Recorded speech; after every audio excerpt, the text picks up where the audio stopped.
Vamos al capítulo 22 de Apocalipsis. Capítulo 22 de Apocalipsis.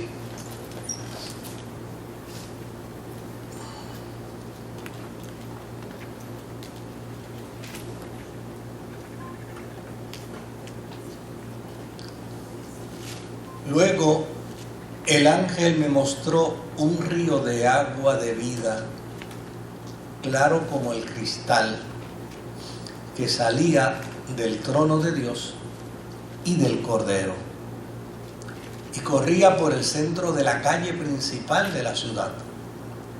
A cada lado del río estaba el árbol de la vida, que produce 12 cosechas al año, una por mes.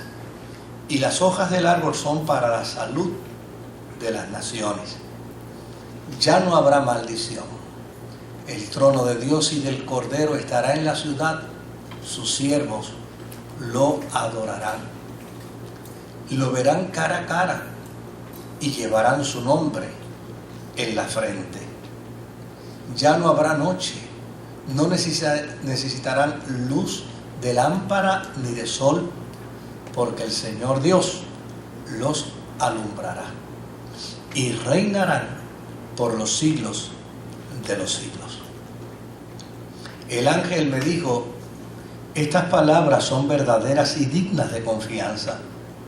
El Señor, el Dios que inspira a los profetas, ha enviado a su ángel para mostrar a sus siervos lo que tiene que suceder sin demora. Miren que vengo pronto. Dichoso el que cumple las palabras del mensaje profético de este libro. Yo, Juan, soy el que vio y oyó todas estas cosas, y cuando lo vi y oí, me postré para adorar al ángel que me había estado mostrando todo esto. Pero él me dijo: no, cuidado, soy un siervo como tú, como tus hermanos, los profetas, y como todos los que cumplen las palabras de este libro. Adora solo a Dios. También me dijo: no guardes en secreto las palabras del mensaje profético de este libro, porque el tiempo de su cumplimiento está cerca. Deja que el malo siga siendo el mal y que el vil siga envileciéndose. Deja que el justo siga practicando la justicia y que el santo siga santificándose. Miren que vengo pronto. Traigo conmigo mi recompensa y le pagaré a cada uno según lo que haya hecho. Yo soy el alfa y la omega, el primero y el último, el principio y el fin. Dichosos los que lavan sus ropas para tener derecho al árbol de la vida y para poder entrar por las puertas de la ciudad. Pero afuera se quedarán los perros, los que practican las artes mágicas, los que cometen inmoralidades sexuales, los asesinos, los idólatras y todos los que aman y practican la mentira. Yo, Jesús, he enviado a mi ángel para darle a ustedes testimonio de estas cosas que conciernen a las iglesias. Yo soy la raíz y la descendencia de David, la brillante estrella de la mañana. El Espíritu y la novia dicen: ven, y el que escuche diga: ven. El que tenga sed, venga, y el que quiera, tome gratuitamente del agua de la vida. A todo el que escuche las palabras del mensaje profético de este libro le advierto esto: si alguno le añade algo, Dios le añadirá a él las plagas descritas en este libro. Y si alguno quita palabras de este libro de profecía, Dios le quitará su parte del árbol de la vida y de la ciudad santa, descritos en este libro. El que da testimonio de estas cosas dice: sí, vengo pronto. Amén. Ven, Señor Jesús. Que la gracia del Señor Jesús sea con todos. Amén.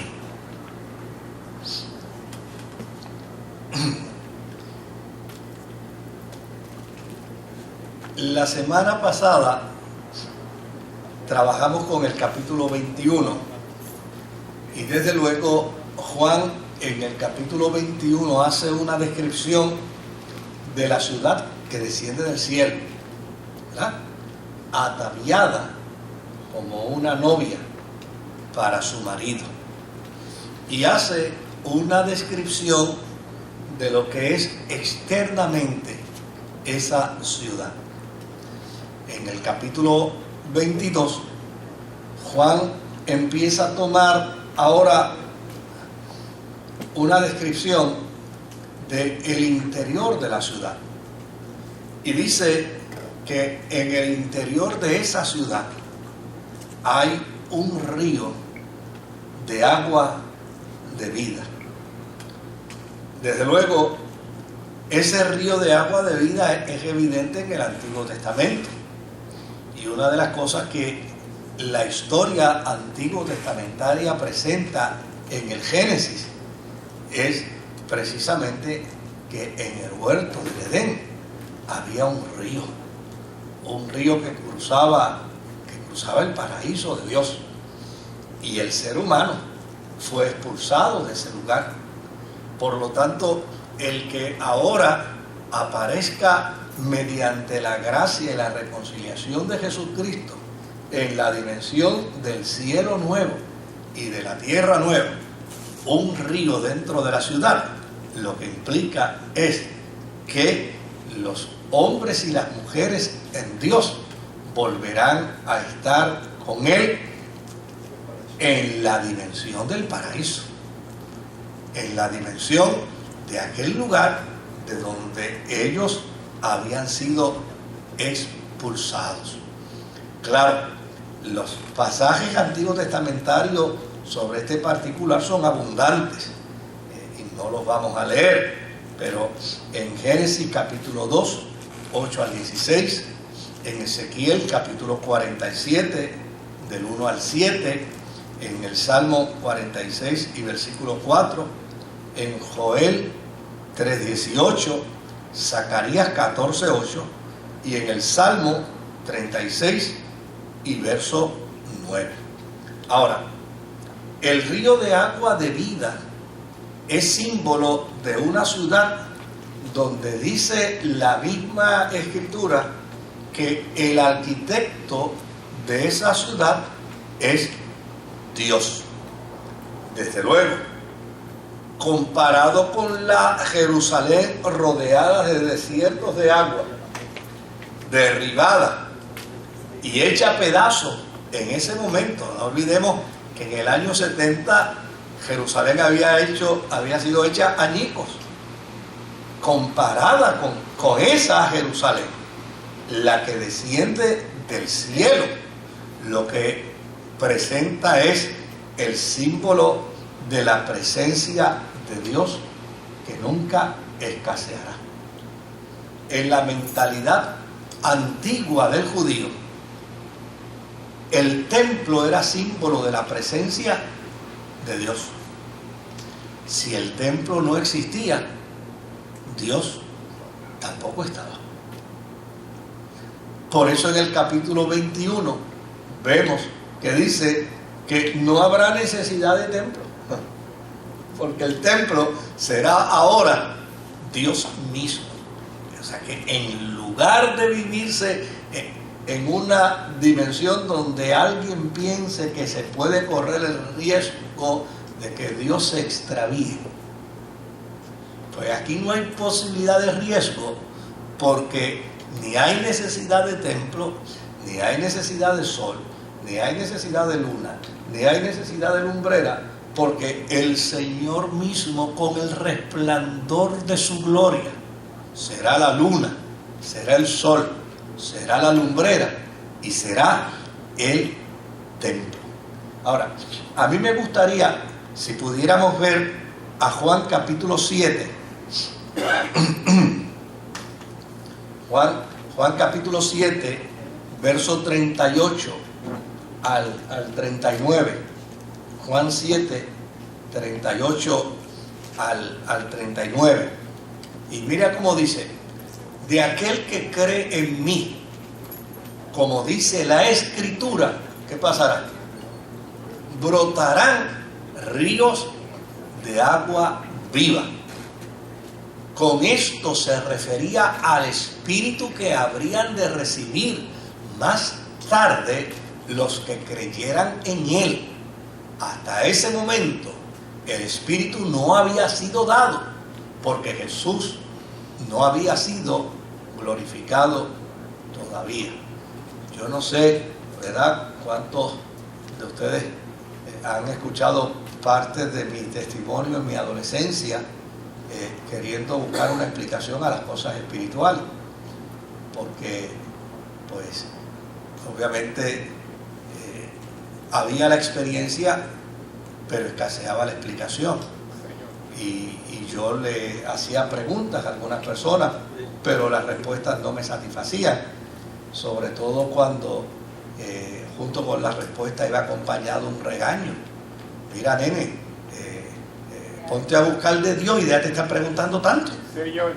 Eso de estar preguntando tanto, eso no es de Dios. Y por ahí yo estoy seguro que a Betty también le dieron de esa zurra allá, porque pues obviamente era parte de, y era porque muchas veces no tenían la respuesta. Ahora, fíjense qué interesante que yo andaba buscando respuestas de la experiencia de los carismas, sobre todo en la iglesia, pues yo decía, pero esto puede ser una manipulación, pero un buen día yo me senté a meditar que yo tenía la mejor respuesta, y la mejor respuesta yo la tenía en mi mamá, porque mi mamá era sordomuda. Ahora ustedes saben por qué yo hablo tanto. Ella era sordomuda.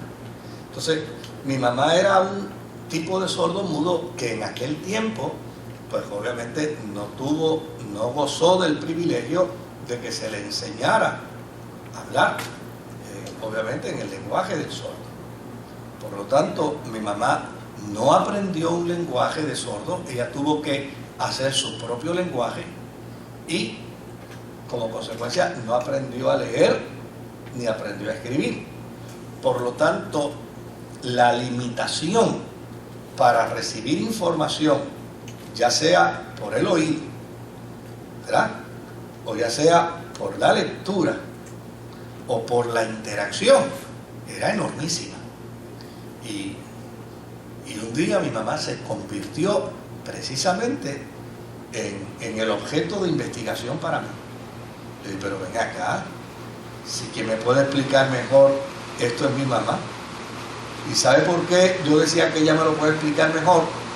Porque el día que mi mamá me fue a presentar con mi papá a la iglesia, ese día ellos ambos recibieron el don de lengua. Me fueron a presentar, mi mamá recibió el don de lengua, me fue a agarrar de los brazos de mi mamá, temiendo que obviamente yo fuese a sufrir algún tipo de daño, y él también recibió el don de lengua. Entonces, pues yo decía, aquí hay algo interesante, porque mi mamá nunca escuchó un sermón sobre el don de lengua, nunca escuchó una predicación, nunca escuchó un estudio bíblico, ni tampoco pudo leer sobre lo que la Biblia enseña sobre el don de lengua. Y yo dije, espérate, pero si la que mejor me puede dar a mí una explicación de esto es ella. Y mire lo que yo hice, ella estaba en la cocina y yo fui donde ella y le pregunté por el lenguaje de señas que ella nos enseñó. Le pregunté qué sentía ella cuando el Espíritu Santo venía a ella y ella danzaba en la iglesia. Entonces ella trató de explicarme con las manos, pero se frustró porque las señas de ella no eran suficientes para explicármelo. Entonces lo que hizo fue que me agarró de la mano, me llevó al fregadero, y cuando me llevó al fregadero abrió el grifo, y cuando el agua empezó a caer, ella me citó ese texto: Moisés, cuando yo recibo el don del Espíritu Santo, en todo mi interior corren aguas. Aquel día se disiparon todas mis dudas, se acabaron mis interrogantes con respecto a esa realidad de la experiencia del don de lengua. Ahora, mire qué interesante que la presencia del Espíritu Santo es presentada en la Escritura como un río de ¿qué? Como un río de agua viva. Y en esa ciudad se dice que hay un río de agua viva. Es decir, la presencia de Dios, la presencia del Espíritu Santo, la presencia de Jesucristo es una realidad extraordinaria dentro de la visión de Juan con respecto a la ciudad que él ve, que desciende del cielo como una novia ataviada para su marido. Pero por el otro lado, también dice que vio allí un árbol que él le denomina el árbol de la vida. De hecho, un árbol fue el que, según el autor del Génesis, el que nos ha creado todos los problemas a nosotros. Porque si no hubiera estado el arbolito ese allí, pues tal vez no hubiéramos evitado el problema, ¿no? Mirándolo de forma bien simplista, ¿verdad? Y es interesante que ahora hay un árbol, el árbol de la vida, el árbol que garantiza la restauración total y la posesión total de todas las cosas en el control soberano de Dios. Por lo tanto, toda esta descripción que está haciendo Juan de la ciudad es una descripción que lo que presenta es que en la eternidad habrá total y absoluta presencia de Dios. Fíjese qué interesante que el apóstol San Pablo, cuando habla de la experiencia de la presencia de Dios, de la gracia de Dios, del cuidado de Dios, de la provisión de Dios, dice: ahora vemos como por espejo, oscuramente, ¿verdad? Pero un día veremos de la manera más prístina, cara a cara. Ahora, una vez Juan termina la descripción de esa ciudad, entonces dice que allí no habrá más maldición, es decir, no habrá riesgo de separación de la comunión con Dios. Y la experiencia de la adoración será una experiencia perfecta, donde veremos el rostro del Señor y estaremos consagrados solo para Dios dentro de esa experiencia. Desde luego, nosotros partimos muchas veces dentro del contexto humano y tratamos de darle una explicación a ese elemento espiritual de la eternidad con una significación humana. Y claro, ya la semana que viene vamos a entrar en esas cosas, pero yo me he topado con muchos cristianos con unas preocupaciones, como por ejemplo, y cuando estamos en el cielo nos vamos a conocer. Y Entonces, cuando uno empieza a escuchar las preguntas, uno empieza a darse cuenta que son las preocupaciones cotidianas, las preocupaciones humanas, porque yo quiero conocer en el cielo a mi papá, pero es como si estuviera pensando que conocer a mi papá me va a dar la oportunidad de amarlo, de quererlo, de estar juntamente con él, de sentarme a lo mejor en una mesa de dominó a jugar dominó con él, ¿no? Porque a veces así es como lo pensamos y decimos, pues mira, qué gran oportunidad, voy a estar con mis seres queridos, voy a estar, tal vez, claro, si uno lo ve desde el punto de vista, tal vez querrá estar con algunos y esconderse de otros para no ver a otros. Pues esas cosas también también,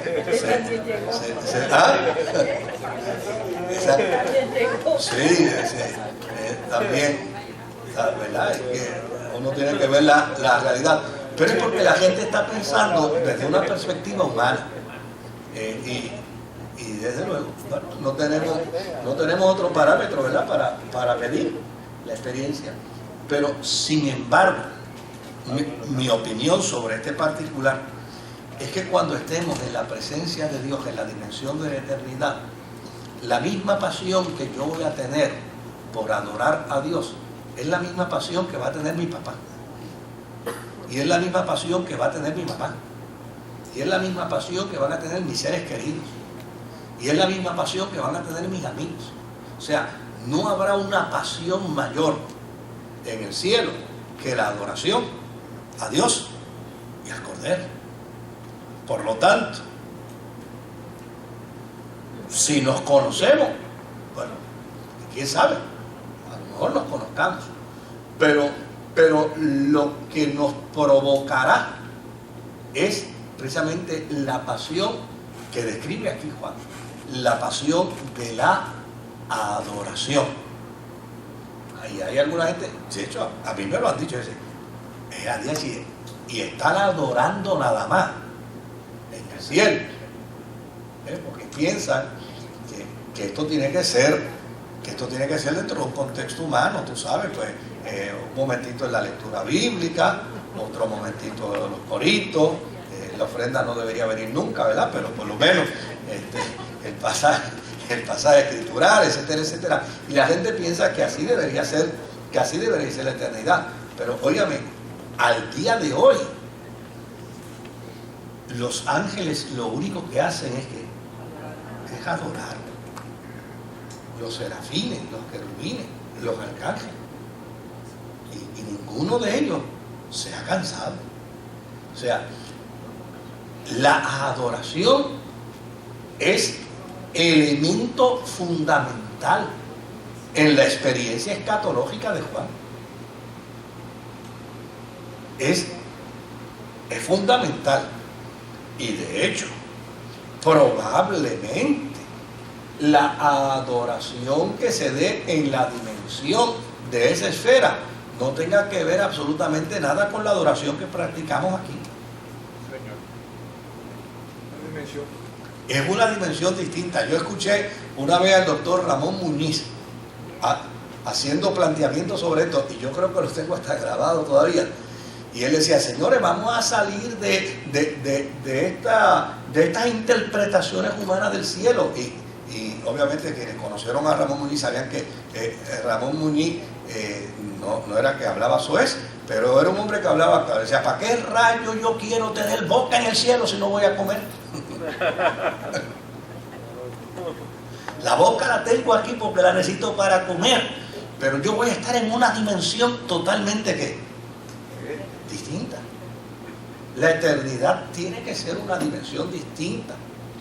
Fíjese cómo se compara aquí al Espíritu Santo.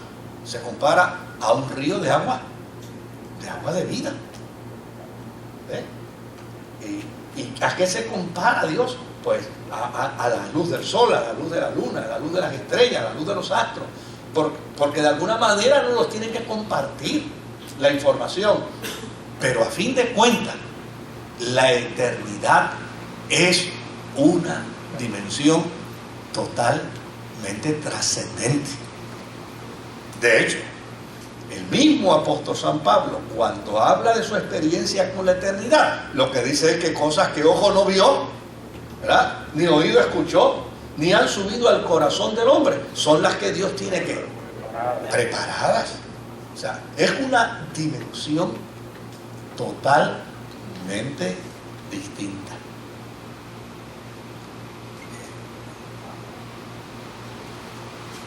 El ángel que le ha interpretado a Juan las visiones, ahora le habla de la autenticidad de las visiones. Y desde luego, le dice también los secretos que Dios tiene reservado para esa experiencia para sus hijos. Jesucristo está hablando dentro de este capítulo final. Y lo que es interesante es que en la literatura de Juan, Jesucristo ahora se convierte en un locutor que afirma la promesa. Fíjese que aquí la promesa no la hace el ángel.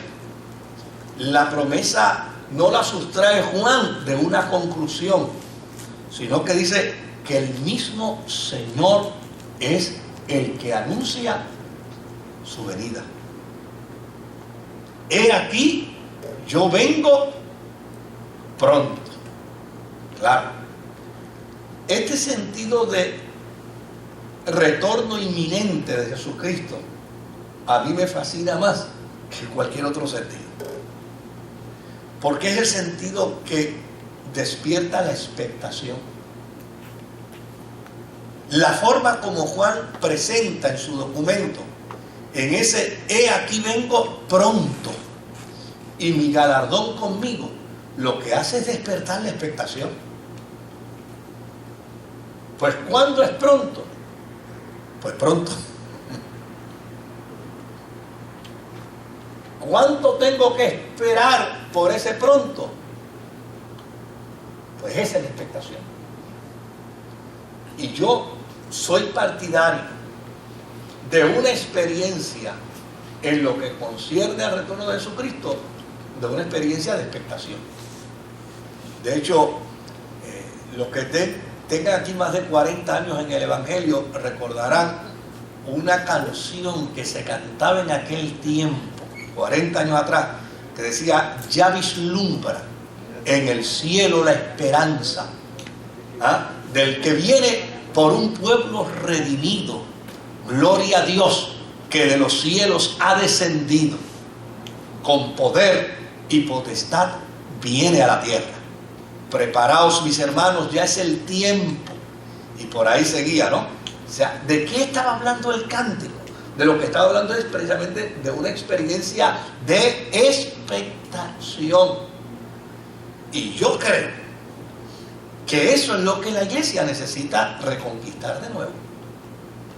Porque créanme, a veces vivimos como si el Señor no volviera nunca. Y yo creo que la iglesia necesita reconquistar la experiencia de la expectación. Mire, cuando uno vive en esa experiencia de la expectación del Señor Jesús,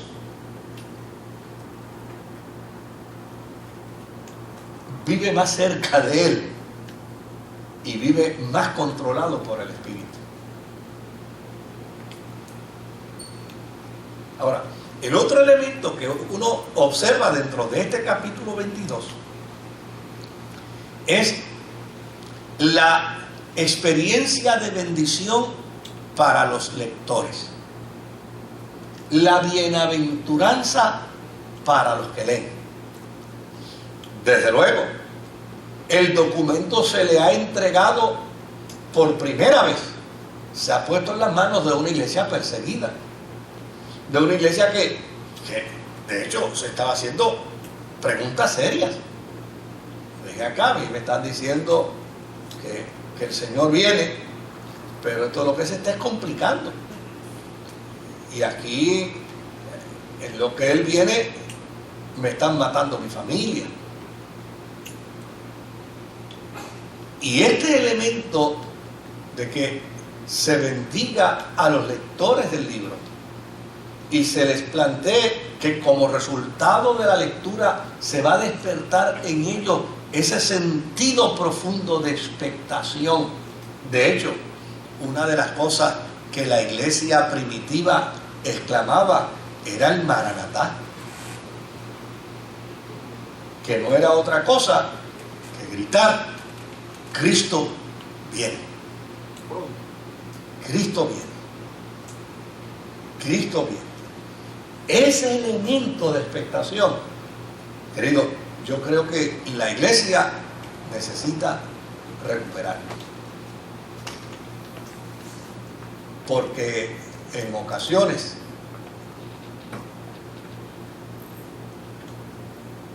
observamos comunidades de fe que no hablan del retorno de Jesús ni por equivocación. Y de hecho, el discurso que muchas veces la iglesia da es un discurso tan de prosperidad y tan de prosperidad que ¿para qué queremos que venga? Bueno, lo que es más interesante, los movimientos de prosperidad por lo general se inclinan precisamente a la escuela que niega el retorno del Señor. Miren qué interesante.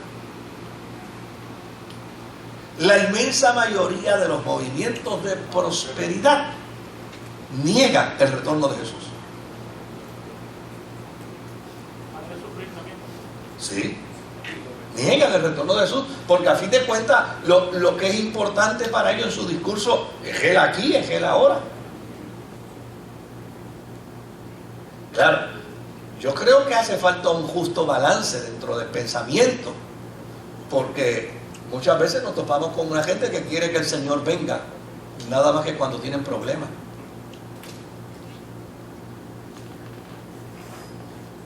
Cuando están en ansiedad, cuando están en desesperación, cuando están teniendo malas noticias. Entonces miran para el cielo y dicen: acá vienen. Pero mientras están bien, claro, ya yo dejé de hacer maldades, pero yo antes hacía muchas maldades. Y yo recuerdo una parejita que yo iba a casar, y después que tomaron el curso conmigo, les dije, yo quiero orar por ustedes, ya que mañana es la boda de ustedes, y los agarré por las manos, y yo lo que quería hacer era una maldad, y empecé a orar por ellos: Señor, mire, estos muchachos se casan mañana, pero el corazón de estos muchachos está más deseoso porque tú vengas, Señor, que a ellos no les importa la boda, no les importa, ellos lo que quieren es que tú vengas, a ellos no les interesa, Señor, ven hoy mismo, que mira, que todo esto se pierda. Y el muchacho no aguantó, me dijo: para.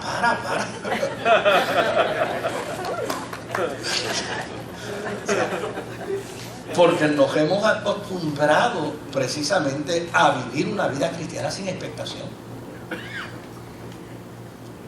Y una vida cristiana sin expectación, oiga, es una vida cristiana sin esperanza.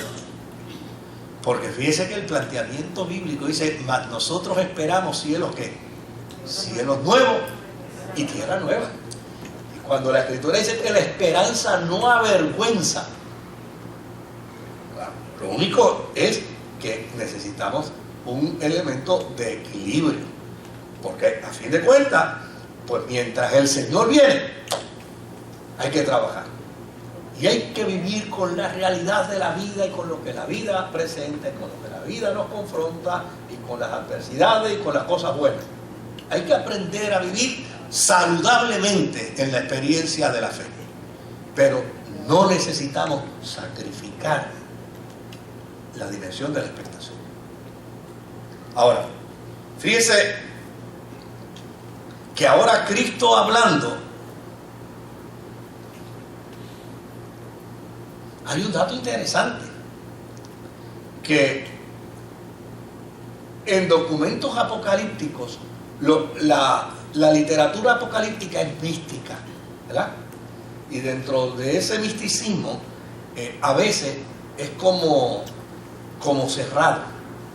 O sea, de hecho, algunos de los libros apocalípticos ordenan que se guarden, que se escondan, que no se abran. que se mantengan herméticos, porque es como parte de ese género literario, ¿no? Misterio, es como esas películas que uno ve de las momias, ¿no? Donde no abras la piedra porque hay 20.000 obstáculos para que nadie llegue hasta el tesoro.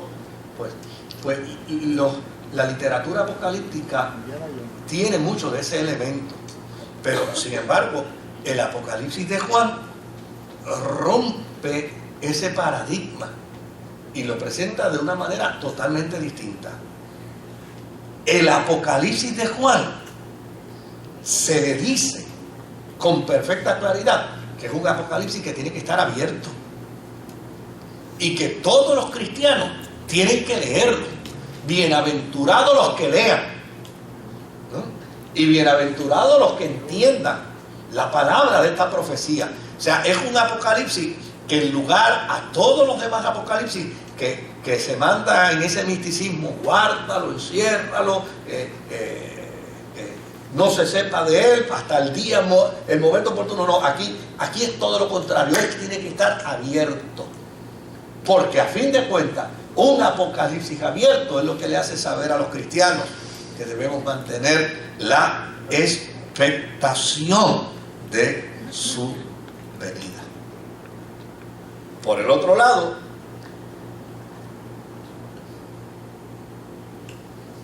¿qué hacemos con el injusto? ¿Qué hacemos con el perverso? ¿Qué hacemos con el malo? Pues mira, Dios tiene un plan. Y Dios va a seguir en su plan eterno. Dios no está revisando su plan todos los días. Dios estableció un plan en su eternidad, en su eterna sabiduría, en su omnisapiencia. Y ese plan que Dios estableció, Dios lo va a seguir y lo va a llevar a cabo, indistintamente la conducta del ser humano. Al que es injusto, ¿qué se dice? Bueno, si quiere ser injusto, ese es su problema. Al malo, si quiere mantenerse en la maldad, ese es un problema. El cambio no es un cambio forzado, es una experiencia que se ofrece. De hecho, la salvación no es una camisa de fuerza para los individuos.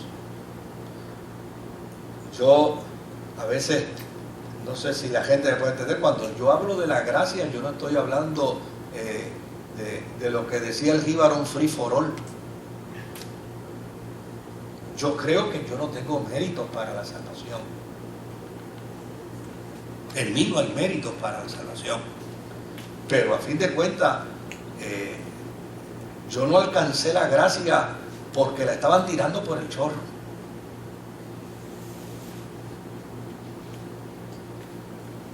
Yo alcancé la gracia porque yo confesé a Jesús como mi Salvador, porque yo respondí al llamado, porque a fin de cuentas me presentaron el Evangelio y el Espíritu Santo trajo convicción a mi vida de que esa era la verdad de Dios, que es el puente que me conduce a Dios. Pero si yo hubiera rechazado a Jesús, no me hubieran puesto el ropaje de la gracia, porque el que creyere y fuere bautizado será salvo. O sea, a veces vemos el concepto de la gracia como si esto fuese pensado en términos de que no hay que apreciarla, no hay que admirarse ante ella. Simplemente aquí Dios está obligado. Sí, Dios tuvo una obligación con el ser humano, una obligación de amor, porque de tal manera amó Dios al mundo, ¿verdad? Que como resultado de ese amor correspondió a una obligación, dio a su Hijo, entregó a su Hijo Jesucristo. Pero ese elemento de la salvación implica una confesión, implica un reconocimiento de Jesucristo como Señor y como Salvador. Algunas personas me dicen, pero ¿y si Dios quiere salvar de otra forma? Él es Dios. Él es Dios. Él puede salvar como Él quiera salvar. O sea, yo soy vendedor de carros y el dueño del dealer me dice, mira, este carro tú lo vas a vender en $20,000. Pues el que venga a comprar el carro, yo le tengo que decir, vale $20,000. Si el dueño viene y mientras yo estoy tratando de vender el carro en $20,000 al cliente, y el dueño viene y le dice al cliente, mira, dame 10,000, es más, te lo regalo. Pues eso es asunto del dueño. Él es el dueño del carro y se lo puede regalar si quiere. Si Dios quiere regalarle la salvación a la humanidad para que todo el mundo se salve, Él es el Señor. Él es el dueño de la gracia y de la salvación. Pero a la iglesia no se le puso para regalarle la salvación a la gente. A la iglesia se le dio un querigma. Y el querigma es claro, es proclamar a Jesucristo como el vehículo. A mí me encantaba una expresión que usaban la gente de antes y que se ha perdido. Era, acepta a Jesucristo como único y suficiente Salvador. Oiga, eso le para los pelos a cualquiera. Como único y suficiente, es decir, único porque nadie más te puede salvar y suficiente porque no necesitas de nadie más para que te salve. Él es suficiente para salvarte. Y desde luego, el planteamiento del resucitado aquí es que hay un punto en la vida de denigración que para mucha gente el retroceso es bien difícil. Hay gente que después que se denigran y se denigran y se denigran, regresar a la integridad es difícil. Pero el planteamiento del querigma seguirá siendo el mismo. Si quieres ser salvo, como dice el himnólogo, de toda maldad, el poder está solo en Jesús, ¿verdad? Jesús no fuerza a nadie al cambio. Él simple y sencillamente lo ofrece. Claro, si el hombre tiene, el ser humano, hombre y mujer, tiene un plan y desea llevar a cabo su plan, tiene perfecta elección para hacerlo, pero no puede forzar su plan al de Dios. Si el ser humano quiere ser malo, ese es su derecho, pero no puede decirle a Dios, yo voy a ser malo y tú me salvas. Yo voy a vivir de espalda a ti y ten cuidado que no me salve. No. Usted tiene el perfecto derecho a vivir todo lo de espalda de Dios que quiera vivir. Y Dios tiene el perfecto derecho a decir que ni los hipócritas, ni los maldicientes, ni los inmorales, ni los que consultan a los muertos, ni los que hacen cosas semejantes a esta, heredarán el reino de Dios. Cuando uno lo mira dentro de esa perspectiva, entonces uno puede entender el planteamiento del salmista cuando dice, no te impacientes a causa de los malignos, ni tengas envidia de los que hacen maldad, un día arderán como estopa. O sea, porque el juicio de Dios no es solamente para el mal, sino para los que lo practican.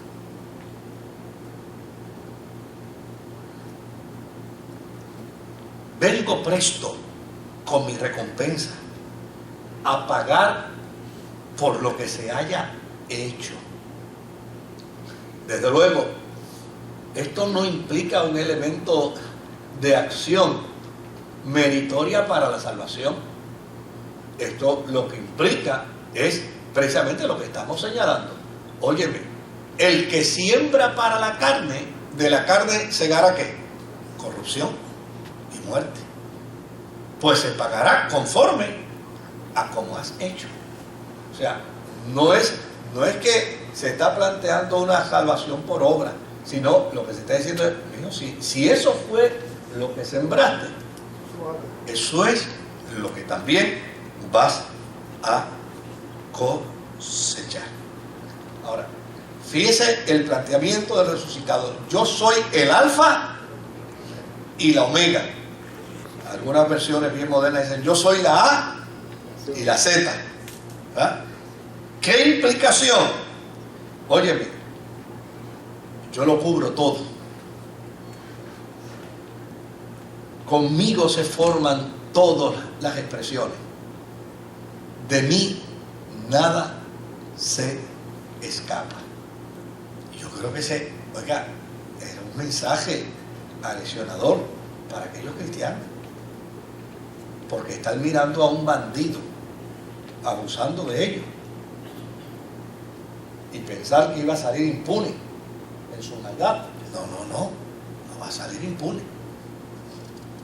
Dios vendrá a dar justa retribución por la maldad.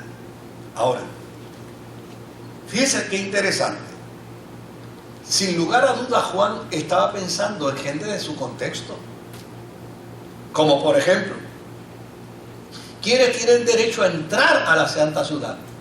Pues tienen derecho a entrar los que han lavado su ropa. ¿Y dónde la han lavado? La han lavado en la sangre del cordero. Fíjense que hay un río de agua, pero no se lavan en el río, se lavan en la sangre del cordero. ¿Por qué razón es en la sangre del cordero? Porque el Apocalipsis sigue siendo cónsono con el querigma de la iglesia. La salvación adviene solo a través de Jesucristo. Ahora y siempre la salvación será solo a través de Jesucristo. Ahora, sin embargo, es interesante que hay una gente que se exceptúa, que no pueden entrar. Y Juan los denomina dentro de su Apocalipsis como los perros. Yo vi una vez en una iglesia que se metió un perro en la iglesia y se volvió loco todo el mundo tratando de sacar el perro con una indignación. Y yo dije, bendito, pues den el perrito ese ahí. No, la Biblia dice que los perros tienen que estar fuera. Yo dije, ay, santo Dios. Las literalizaciones hacen tanto daño, ¿no? Mire, en el mundo antiguo, ese término perro era probablemente una de las expresiones más peyorativas que se le podía adjudicar a alguien. Y se le decía, fulano es un perro. Desde luego, una de las razones era mediante la observación. Pues yo no voy a hacer gráfico aquí para dañarle el estómago a nadie, pero yo una vez vi a una muchacha que estaba encantada con su perrito hasta que vio que el perrito vomitó, y después que terminó de ver el perrito vomitando y vio la acción que hizo el perrito después, no quería ni tocarlo. Porque ya sencillamente ya no puedo bregar con esto ahora, que este perrito sea después que me pase la lengua, no lo quiero, no había manera de que ella lo pudiera, porque esa concepción del perro era lo impuro, era lo salvaje.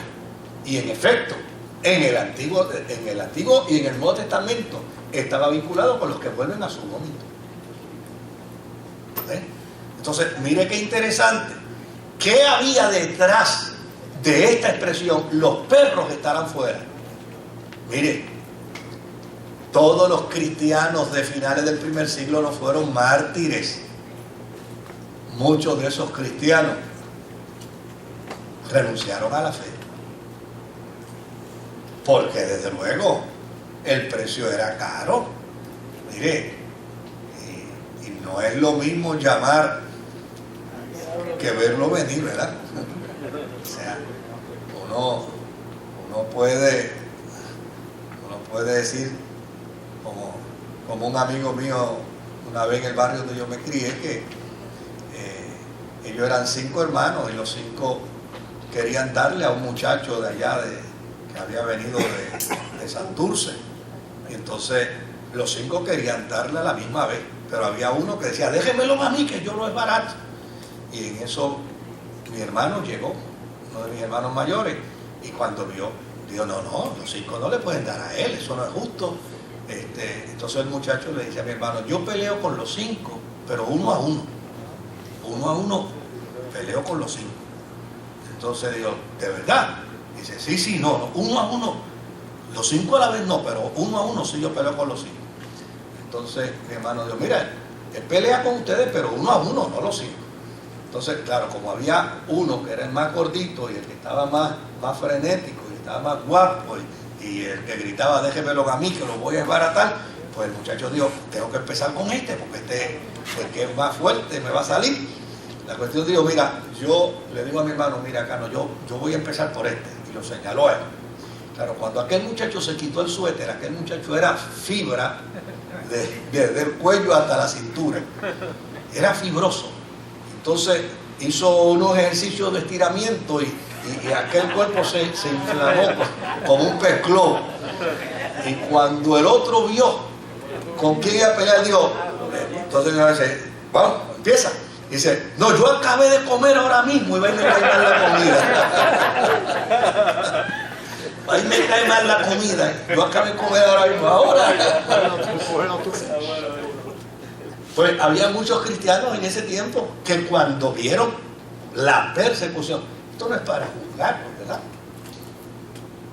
Pero cuando vieron la persecución, prefirieron inclusive acusar a sus hermanos. Yo no, el que es aquel. Y esa indignación estaba presente. Esa indignación estaba presente. Los cobardes, no a los que le da miedo, porque el miedo le da a todo el mundo, es a los que se dejan gobernar por el miedo y no asumen la posición que deben asumir. Pues a eso Juan le dice, no, aquí este mensaje apocalíptico es para aquellos que han vivido la experiencia dolorosa del martirio.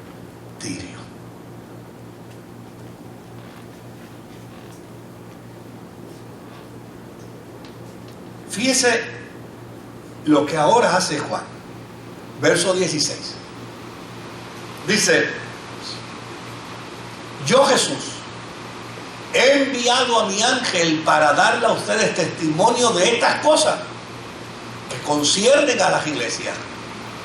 Yo soy la raíz y la descendencia de David, la estrella de la mañana. Miren qué interesante. Aquí hay una garantía. Jesús es el que anuncia el plan divino y es el que anuncia la consumación de todas las cosas, y él presenta sus credenciales. Yo soy la raíz de David y yo soy la estrella de la mañana. Desde luego, uno de los planteamientos que se hacía con respecto a la estrella de la mañana es que la estrella más brillante en el firmamento y la que va en aumento de luz cuando la aurora empieza a aflorar es la que se conoce como la estrella de la mañana. Y desde luego Jesús está diciendo aquí, estas son mis credenciales. Las profecías dicen que el Mesías viene precisamente de la descendencia de David. Pues yo soy la raíz de esa descendencia. Y yo soy la estrella de la mañana. Yo soy el que va en aumento de luz, aún cuando todos los demás en su luz pueden ir ¿qué? Decreciendo. O sea, la forma y manera como Jesús se presenta aquí es un testimonio de esperanza para esta iglesia sufrida. Es un testimonio de esperanza para esta iglesia en agonía.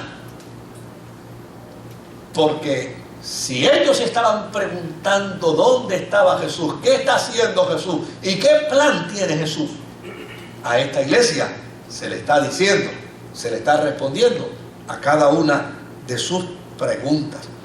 Y en el verso 17 dice entonces el Apocalipsis, el verso 17, el Espíritu y la novia dicen, ven. A mí esto es tan teológico y es tan revelador. ¿Bajo el cuidado de quién está la iglesia? Está bajo el cuidado del Espíritu. Y desde luego, oigan, con tantos cabezones que habemos, el trabajo del Espíritu tiene que ser un trabajo arduo. Tiene que ser un trabajo arduo. Y un trabajo arduo con una gran responsabilidad.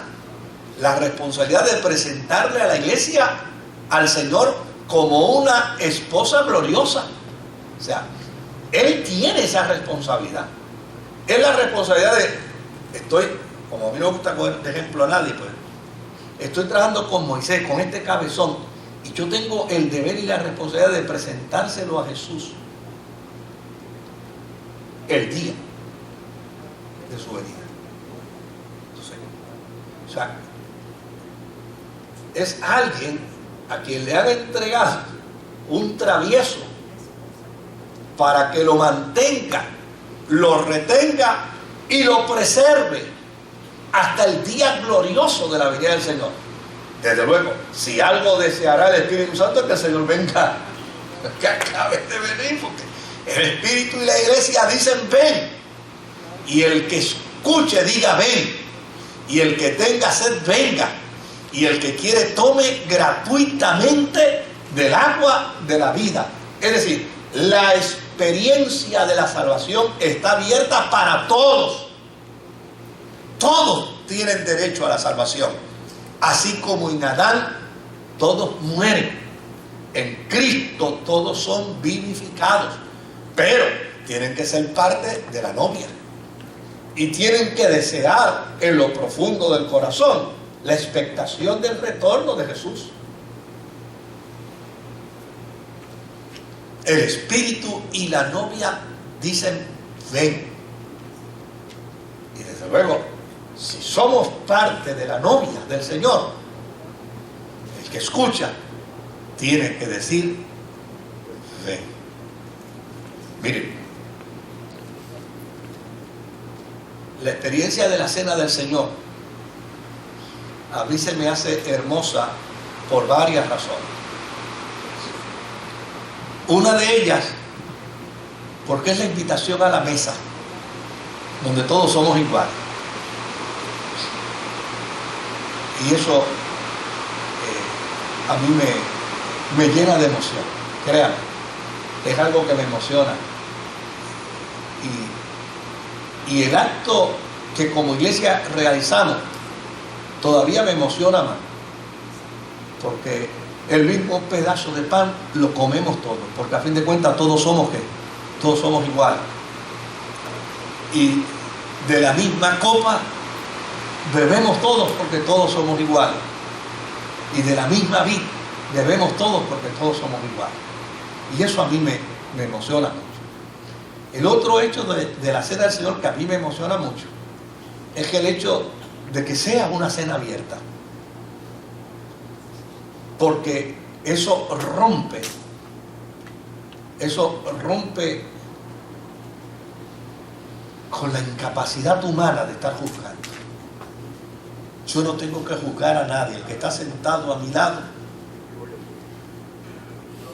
tiene derecho a participar de la cena del Señor en la medida en que se siente hijo e hija del Señor. Y a mí eso me emociona. Sobre todo cuando yo he ido a iglesia donde he sido el predicador y no he podido tomar de la cena porque la cena de esa iglesia es cerrada. Y obviamente a mí me tiene sin cuidado, pero hasta los que me han invitado se han incomodado y dicen, pero ¿cómo es posible que tú seas el predicador nuestro hoy y no puedas tomar la cena con nosotros? Bueno, pues esa es la regla, Pero a mí eso me emociona. El que todos tengamos el mismo nivel. El que Jesús sea el centro. El que recordemos su muerte. El que recordemos su pasión. El que recordemos su resurrección. Y el que afirmemos que somos su iglesia. Pero ¿sabe lo que en grado superlativo me emociona? Esa expresión final, que yo ruego a Dios que nunca la digamos de manera estereotipada. El Espíritu y la iglesia dicen, ven, Señor Jesús. ¿De dónde sale eso de la cena cerrada? ¿De dónde sale?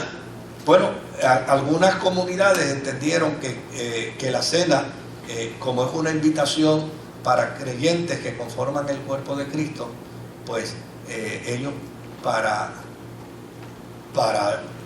no cometer errores dentro de su principio, pues simplemente la hacen cerrada con los miembros de su congregación, de su comunidad. Y eso pues es una decisión de ellos, no hay ningún problema. De hecho, yo estuve hablando hace unos años atrás con una persona que me dice, mire pastor, nosotros damos la cena en nuestra iglesia, pero nadie la toma. Y yo le digo, ¿cómo es? Me dice, no, nadie la toma porque la arenga de juicio que dan antes de tomar la cena, cuando terminan con la arenga de juicio, dicen, ahora los que estén preparados para tomar la cena pasen. Nadie pasa. Me mato ahí, yo agarrando el pan. O sea, pero son principios comunitarios a los que las iglesias tienen. Bueno, ellos alegan tenerla. Lo que a mí me parece es que la iglesia es comunidad.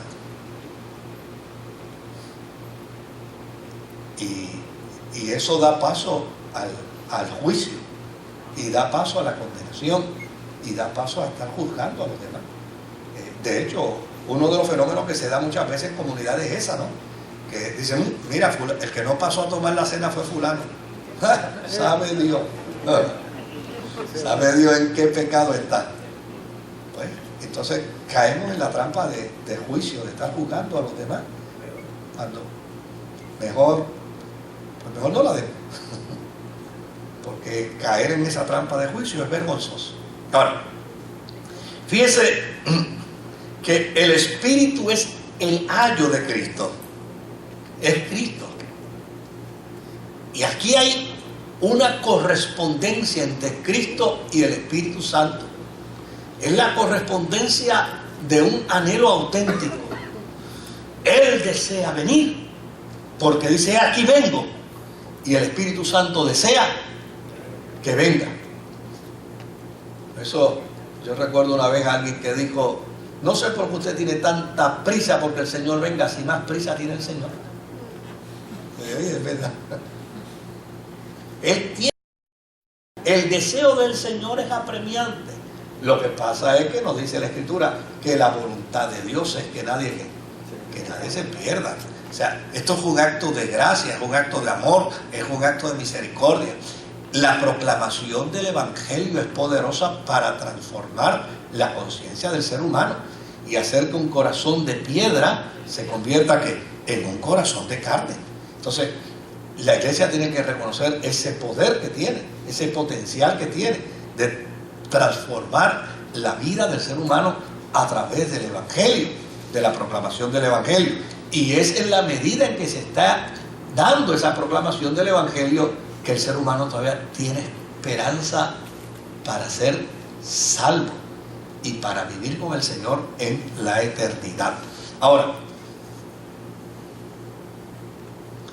ya al final, En los versos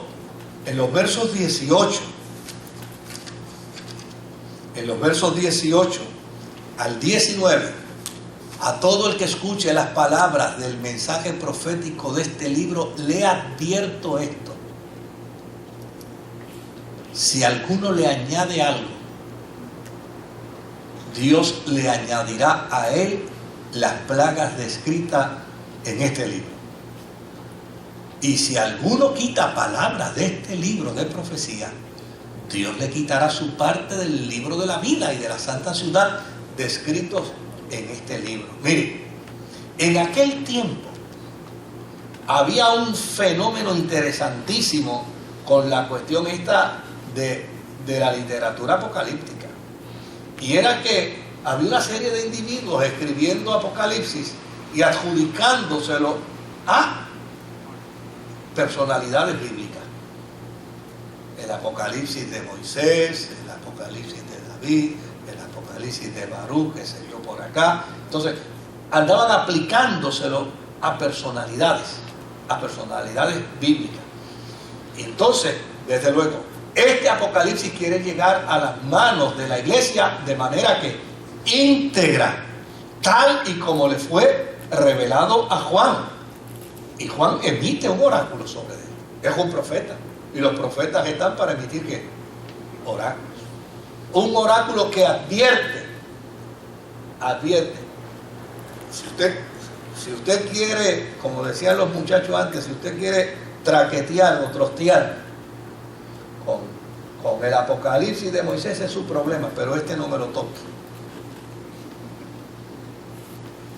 El que toque este Apocalipsis se verá con el que lo reveló. Y obviamente lo reviste de cierta integridad.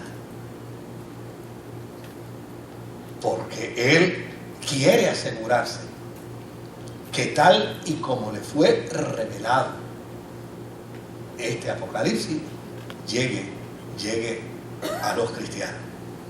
Porque nadie puede cambiar la verdad fundamental de esta visión. Y desde luego, tiene que concluir con ese oráculo, porque a fin de cuentas el autor da testimonio de que lo que él vio no se lo inventó, se lo reveló el Espíritu, se lo reveló Dios. Y él quiere asegurarse de que este documento llegue a las manos de los cristianos de forma y de manera íntegra. Y créanme, puede haber muchas maneras de interpretarlo, pero hasta el presente el documento se ha mantenido íntegro. Puede haber en la historia de la cristiandad gente que no lo quiso, gente que inclusive no lo incluyeron. Hay Biblias que no incluyeron el Apocalipsis. Está bien, pero no se atrevieron a desarticularlo. Yo creo que en cierta medida el Apocalipsis quedó guardado por el cuidado providencial del Señor para la iglesia, para que nosotros lo miremos y en lugar de asustarnos, en lugar de llenarnos de terror, en lugar de llenarnos de miedo, podamos afirmar como cierra: ven Señor, ven Señor Jesús. Porque el anhelo de todo cristiano debe ser que el Señor venga. Ok. ¿Alguna pregunta hasta aquí? Juan, ¿un comentario? Verso 17. Sí. Donde leíste el espíritu y la novia. Sí. De la misma manera dice el espíritu y la esposa. Y la esposa. Entonces, ¿qué es? ¿Novia o esposa? La versión de Sí. Reina Valera Sí. es Sí. no novia. Sí. Es de lo que estamos cotejando a las distintas versiones. Las versiones, hay algunas personas que le quieren restar méritos a la versión Reina Valera en su totalidad, pero sin embargo, cuando uno mira, hay algunas expresiones dentro de la versión de Reina Valera que tienen un sentido perfectamente claro. Y obviamente, cuando uno mira la postura y la posición de la iglesia hoy, la pregunta que uno debe hacerse: ¿cómo nos consideramos frente a Cristo desde el punto de vista de ese lenguaje? ¿Nos consideramos novia o nos consideramos esposa?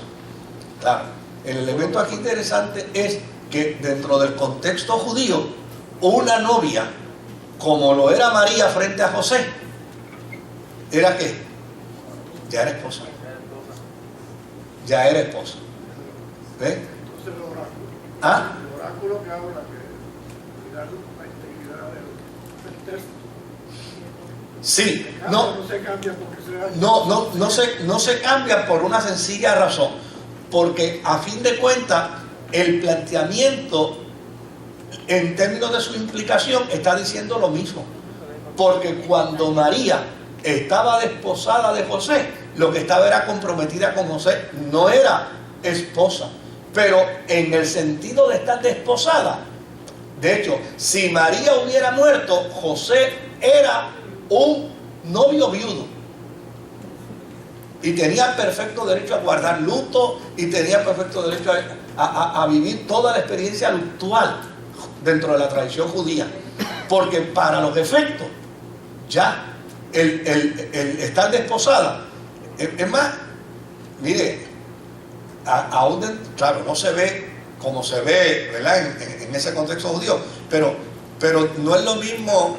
No es lo mismo la novia que la prometida dentro del contexto nuestro.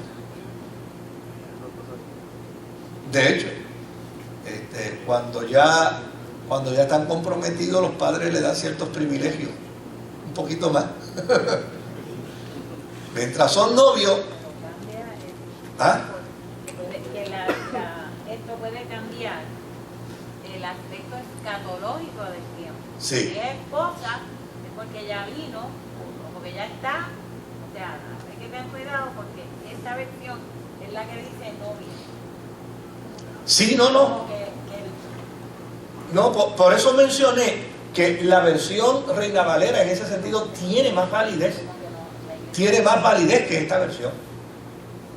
Ahora, no podemos despreciar esta versión por el hecho de que esta versión está procurando interpretar directamente del griego. Y está procurando interpretar en el griego en el sentido de la novia desposada. Pero obviamente a mí me hace más sentido, por eso dije, ¿cómo me visualizo yo? Pues yo me visualizo más como esposa que como novia, ¿no? En el sentido espiritual de la iglesia. Y sobre todo en este momento, cuando yo vienen para la santa ciudad, y la santa ciudad no es otra cosa. ¿Ah? Por eso, ya bajó. Sí, como una esposa para su marido, o sea, que ya está como un hecho consumado, es correcto. O sea, que en ese sentido hace más sentido la palabra esposa que novia. Pero de seguro que esta versión pensó más en el sentido de etimológico de la novia desposada que en el sentido de la esposa. Claro, no me gusta tanto. Es más, yo no sé si ustedes se han dado cuenta que los domingos a veces el texto está ahí y yo estoy recitando el texto de Reina Valera. Y es porque me hace más sentido como Reina Valera. Claro, hay cosas de Reina Valera que a mí su traducción no me gusta. Pero porque en otras versiones le encuentro más fuerza en la traducción. Pero para mí es eso. ¿Algún comentario? ¿Algún otro comentario? En confianza, pueden hablar todos a la vez y así todos lo desean. Bueno, el martes que viene, entonces vamos a hablar un poquito sobre amileniarismo, premileniarismo, sobre las distintas escuelas vamos a ver cómo Dios nos ayuda para poderlas comparar, contrastar algunas de las escuelas, y obviamente pues yo creo que es un buen ejercicio, va a ser un buen ejercicio poderlo mirar y ver, por esto es que fulano cree de esta manera, por esto es que este cree de esta otra, y desde luego en algunas de las escuelas pues uno de los datos interesantes es que las cosas se van bifurcando. Yo he escuchado teólogos de una misma escuela que no se ponen de acuerdo en un texto. Dicho sea de paso, creo que en el día de ayer no sé si fue ayer sepultado o hoy, uno de los escatólogos bíblicos pentecostales, el reverendo Reinaldo Arroyo, que partió con el Señor, y era uno de los escatólogos bíblicos que muchas veces los escuché a Reinaldo, escuché a Fermín Cova, escuché a Andrés Rosa y a otros tantos discutiendo, y era gracioso que muchas veces en un texto, siendo todos de la misma escuela, no se ponían de acuerdo, tenían sus opiniones muy particulares, y obviamente yo creo que fue un tiempo hermoso, la década del 80 y del 90, escuchar a esta gente en programas radiales y en simposios dando explicaciones sobre el Apocalipsis. Todavía por aquí vemos a Andrés Rosa muchas veces con nosotros compartiendo la adoración, y cuando no viene él, viene el hijo de él. Pero fue un tiempo que me parece que fue enriquecedor para la iglesia, porque hay denominaciones que no tocan el Apocalipsis desde una perspectiva escatológica absolutamente para nada, no lo tocan. Tal vez pueden hacer una lectura del Apocalipsis, pero trabajar con el libro apocalíptico desde una perspectiva escatológica, no lo tocan. Y yo creo que dentro de la facción pentecostal, sobre todo con Darby, en aquel famoso proyecto de dispensacionalismo, Darby pues obviamente fue el que promovió ese pensamiento escatológico dentro de la apocalíptica, y estemos de acuerdo o no estemos de acuerdo, son planteamientos bien interesantes que debemos mirarlos y debemos considerar. Pues si no hay más preguntas, pues Maranata, el Señor viene. ¿Usted tiene una? No, una pregunta no, es que quiero que oren, porque mañana yo me voy a montar a un avión y se tormenta por ahí. Es que voy a ver a mi cuñada que, bueno, mañana a su casa a morir.